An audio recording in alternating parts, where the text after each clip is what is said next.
Welcome to the Awaken Your Ego podcast, where we embark on a transformative journey towards unleashing your highest potential. I'm your host, Joanne, and I'm thrilled to guide you through discussions that delve into the realms of physical, mental, and spiritual wellness. Brenna here.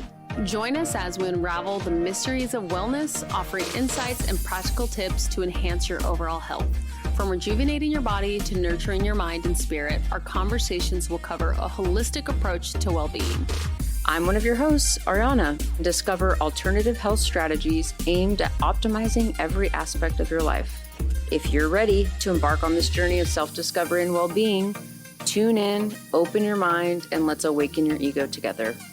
Welcome to a life-changing adventure on the Awaken Your Ego podcast.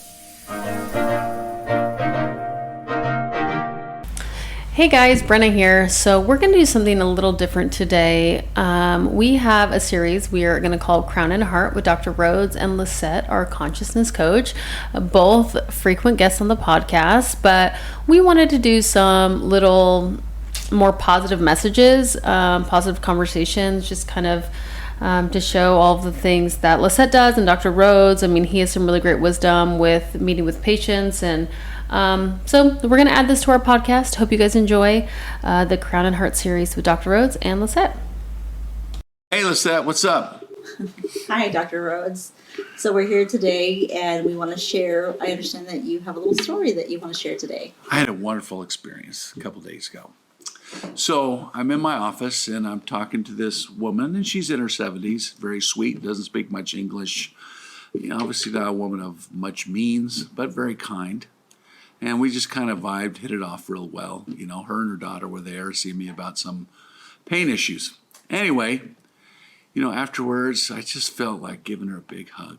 And she looks at me and says, Que Dios te bendiga y la Santísima Virgen. And how I took that, may God bless you and the Holy Virgin. And it was kind of like, that's probably the kindest, sweetest thing you could offer me and give me. And I took it as a gift of extreme kindness and love.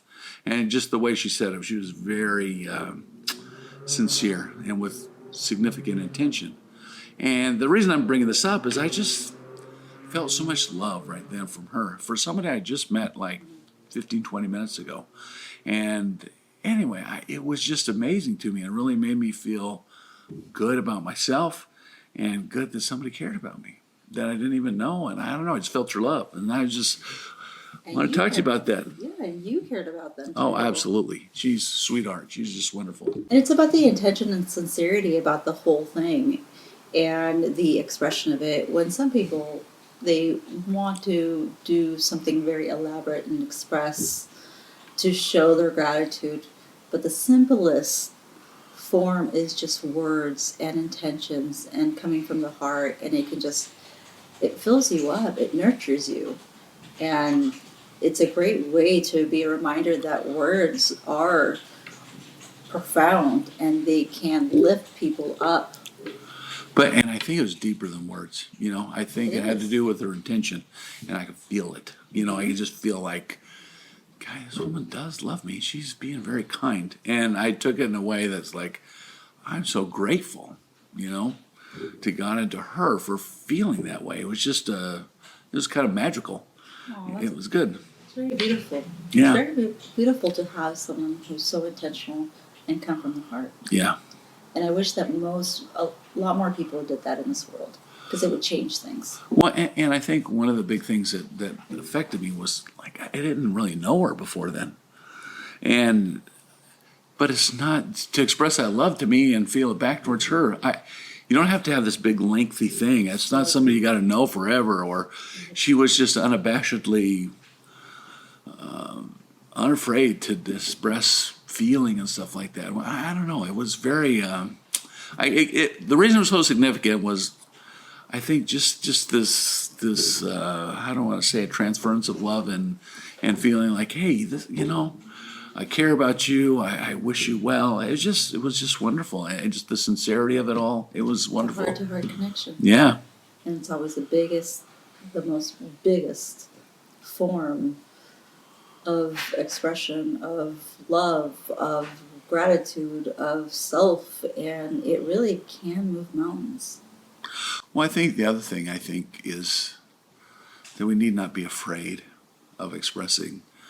Like, I don't want to express love or care or without being reciprocated. I'm worried that they won't feel the same way towards me, and I think love is something we don't have to be reciprocated. You know, I mean, you can feel love for somebody if they don't reciprocate. It's okay. Right. It's okay. You know, you did it, and you feel good because you did it, and hopefully they feel good because you did it.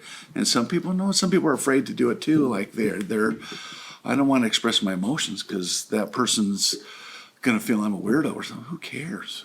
Well, it's also being kind, just kind Right, to another person. right. And when you express kindness, and not that you want it to feed your ego or feed another part of you. Yeah. It's just expressing kindness and putting that out there for anyone.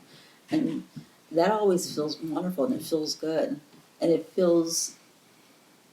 actually propels even you and inspires others. Yeah.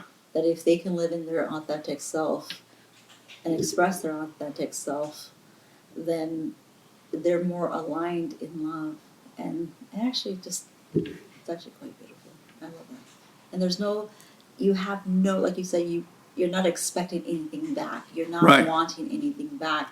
It's just here is this beautiful intentional gift that it's who I am. Sure. And next time I see her, I'm gonna give her a big hug right when I see her, you know, and like, hey, it's so good to see you back. And I don't feel like it's gonna be a big drop off, like, well, that happened and we're starting over again. I feel like that'll just carry on. But you know what I love most about this?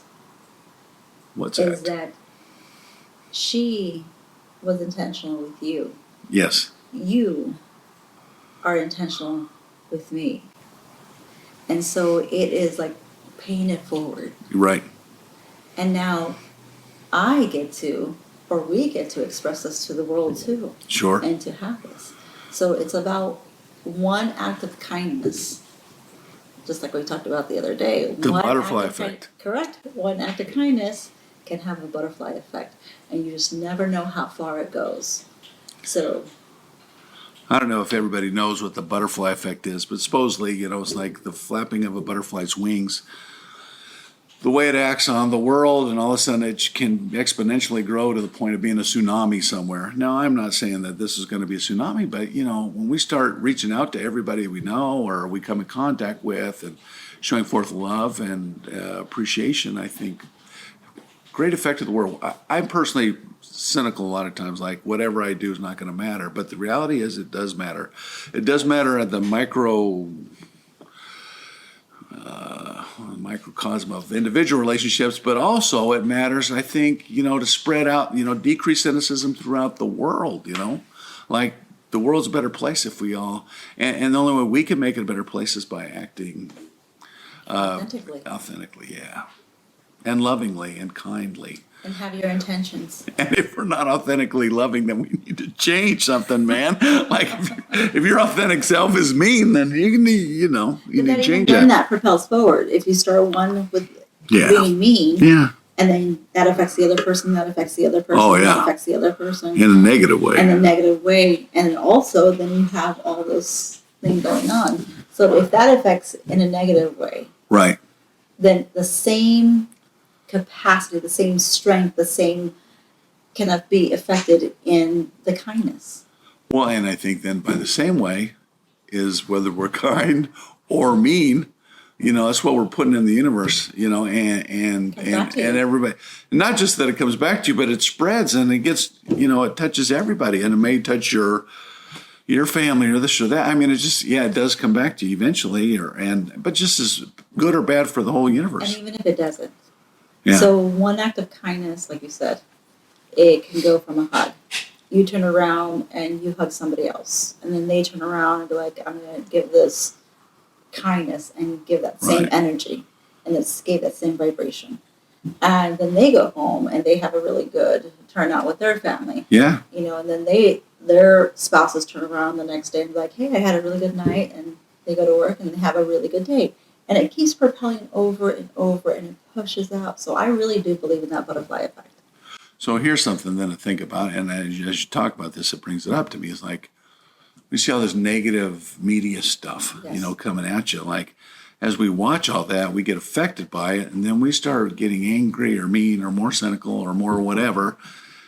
And that kind of spreads too, And so I think we got to watch what comes in towards us. And if we could limit the bad things, it's a good thing. I'm not saying being blind to the world, nor to be Pollyanna and think that everybody's got good intentions, because we know that's not true. But if we're trying to put out in the world good things and we limit the bad stuff that enters us, like poison, then we're not going to be as poisoned from that kind of thing. Oh, I completely agree. I think you have to have some type of diet, and I'm not just talking about diet of food, but diet of those conversations around you, the diet of what you see, because every day we're intaking information by what we hear, by what we see, and by what we feel. So if I'm on just having a discernment on what I want in my life, because it will impact me. Why do you think you gravitate to the music that you gravitate to? Because if you're feeling sad, you're going to gravitate to sad music. If you're feeling happy, you're going to gravitate to happy music. If you are leaning into even the experiences of the hardships in your life, you're going to gravitate to those songs that resonate with you. So there has to be a point where you do have some type of discernment on what you bring into your life, right? Because that's just going to continue to feed what you already have going on. But you don't. But if you're in a bad spot, you don't want things to resonate with that and say, "Yeah, that's what I'm feeling." Because I think there are times you got to change how you feel and just kind of like. And this is not being unauthentic, but it's being like, I realize I'm in a bad spot. I need to do something to get me out of it. And whether it be music or kindness or what you read or what you watch on TV and stuff like that. I mean, God, there's so much crummy stuff out there. We should probably limit it and look at good things to our lives. We definitely have to put tools in place that will help you to bring yourself out of those. So here's a common thing, and I would like your opinion on this. So a lot of times we talk bad about other people. Yeah. Not you and me, of course, but everybody. A lot of people do.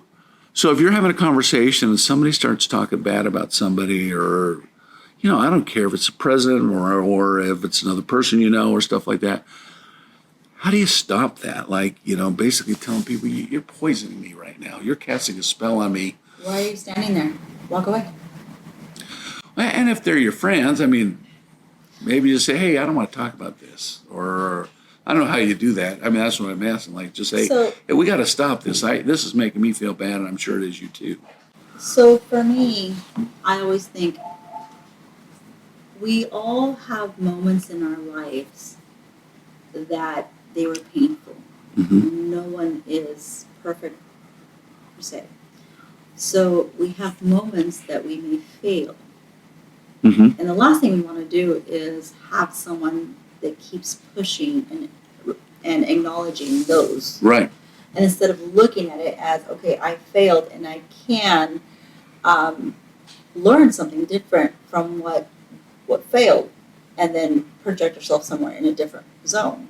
But when you're around someone and all they do is criticize and they talk about another person, be very mindful of that, because for sure they will be talking about you, because that's what they do. When you're not there. And when you're not there. So what, though? What if somebody talks about you? That's fine. That's up to them. It's not what they call you. It's what you answer to. Yeah. So if someone is talking about somebody else, I have the discernment to just walk away and be like, that's not what I care for. That's not what I want. Yeah. I don't have to. They have their own opinions in regards to whatever experience that they had. But I have to say is, where did they find out this was a natural thing, an okay thing? And I'm almost positive most people who talk about somebody else hate, and hate is a strong word I don't like using. They dislike and hate when someone talks about them. So in reality, they're in their own cycle. Do you think maybe it's a mirror of how they feel about themselves too, a little bit? Yeah. Yeah, I don't know. In some ways, I think of this as like eating potato chips for nutrition. We know they're not very nutritious. Sometimes it tastes good. It might be salacious gossip or stuff like that. Yeah. Might taste good, so to speak, but leaves you feeling yucky and not not feeling good about yourself, but really feeling, I eat too many potato chips, you feel maybe kind of heavy or kind of not good. And so I think indulging in some of this kind of thing makes you feel bad too. So here's another thing. Sorry to segue, but we're freestyling right now. Right? But I read this book, and you've read it too, The Anatomy of Peace, Yes. and it talks a lot about objectifying people. And a lot of times when we objectify people, what it means is like kind of dehumanizing them, and it makes it easier for us to hate them and to say bad things about them and not feel bad when bad things happen to them. For example, let's get into the politics of everything. Those stupid Republicans or those stupid Democrats. Right. You're taking away their humanity as individual human beings by just calling them this or that, or those meth addicts, those homeless people, those blacks or Hispanics or whatever it is. You ever want to, I think we forget a lot of times that they're human beings, and, they're children of God, and they're people, and they have feelings. And when we take that away, then it's easier for us to be mean to them or do bad things to them, or even not be as caring for them when bad things happen. You also have to wonder, how detached are you to your own, to see another person and not see them as a human being? We all came from the same place. Yeah. We were all born the same way. We have the things that we will do in life, and we will always end up in the same place. Well, and I think a lot of times too, we don't start to realize where someone grew up and all the stuff that they had to go through, and thinking if we'd had to go through that, where would we be? Would we be doing as well as them? Now we're getting into a whole different topic, because there is a degree of how some families will have a little bit more benefit, or benefits in life, or even some type of advantages in life, depending how they grew up.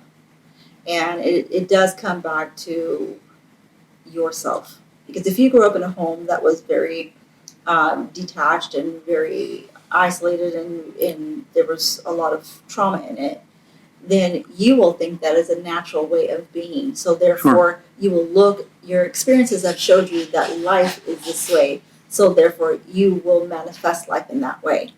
But if you have a family that, even though there's trauma there, but there's a baseline of where where you will be at, then you will understand those advantages of, okay, I can do this, and this will come back to me. Or some people understand that if I do this, nothing comes back to me. So it's about rewiring the brain as well too. Well, but I think, I feel like what you're telling me is a lot of this is environmental, and there is some genetic and epigenetic issues with this too.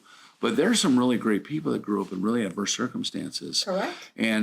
But there's some mediocre people, but they grew up in such horribly adverse circumstances that a lot of times we don't give them credit. Like, hey, man, this guy's doing pretty well for where he came from, or this woman. Let's not give him so much. So here's a story. So this is what a friend of mine told me. There's a guy that walks around town, and he has these plastic bags taped all over him, and he's got a stick. He looks kind of like a urban mountaineer or something. And my friend had talked to him and said, hey, we can buy, he goes, some shoes or some clothes or some food. He said, I don't need it. Yeah. He goes, I got money. Yeah. He said, what happened was, I had a family, and this guy killed my wife and my son, and I'm left without a family, and they didn't get prosecuted, and I just had enough with society. Yeah. And so I decided to just drop out of society. Yes. And the reason I'm wearing those stupid plastic bags all over the place is because sometimes I sleep at places where the sprinklers go off, sleeping in the bushes, and so I'm trying to stay dry. Yes. Anyway, the whole point of this is like, boy, I never knew that about this guy. When I'd see him around town, I thought he's just an odd guy, but yeah. And so I think, what's the point I'm trying to make is like, I get now why he's doing this. He's very sad. He's lost everything, And he's like, I don't want to be part of society right now. So, unfortunately, our unresolved moments in life can cause so much pain and so much what you feel is unfairness that you rather just not be part of it. Right. And that's exactly what he did. I actually met him when I was in my 20s, to be honest with you. Okay, And I talked okay, to so him. you know that guy. Yes. And he just said the same thing. He loved his wife, loved his life, loved everything. And at that point, it's like he gave up. So it'd be easy for him to look at him and there's just a homeless guy and judge him that way. Right. But the reality is, this is a man who suffered, and we should have, love for him and compassion for him, and maybe not take pity. That might be the wrong word. But I mean, the fact that he's chosen his path as a result of all these bad things that have happened. But once again, kindness. Yeah. And your intentions of kindness, no matter who it is, if you were to show that without the receiving back, then you are restoring something in him that he didn't even know that needed to be restored. Absolutely. And the fact is, certainly maybe it's not going to make him return to society, No. but at least he'll feel better and realize that there is some kindness and love in the world instead of judging everybody's bad or everybody, it'd be a horrible way to live life. And everybody has stuff that they're going through, and you never know.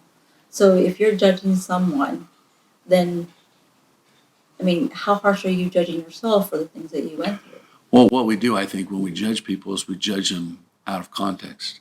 We always judge ourselves in context because we realize everything we've been through and all this stuff happened, and that's why I'm the way I am. And that's the But disconnection. I might look at somebody else and say, oh, you know what, they're just rotten. Well, you don't know what's happened. Like that guy, all this stuff happened. Then you realize, oh my gosh, this is, now I kind of get it. Maybe I wouldn't have done the same thing, but I get where he's feeling. Yeah. And I think, again, the compassion thing is like, never judge anybody in that way. I mean, probably a tenet from almost every religion, if you dig down deep into the religious teachings, not how some people practice it, but just being kind.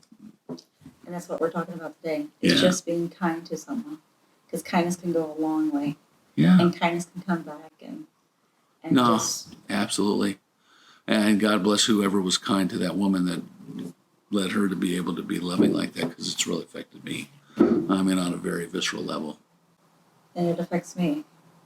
Because when you're kind, like I said, the butterfly effect. The biggest thing that I've always said about you is I love the way you love.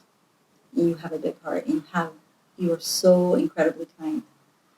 And so I thank you today, and I thank you for sharing your story, because it really does let me believe and know that there's wonderful people out there, and that just makes my heart even that much more bigger.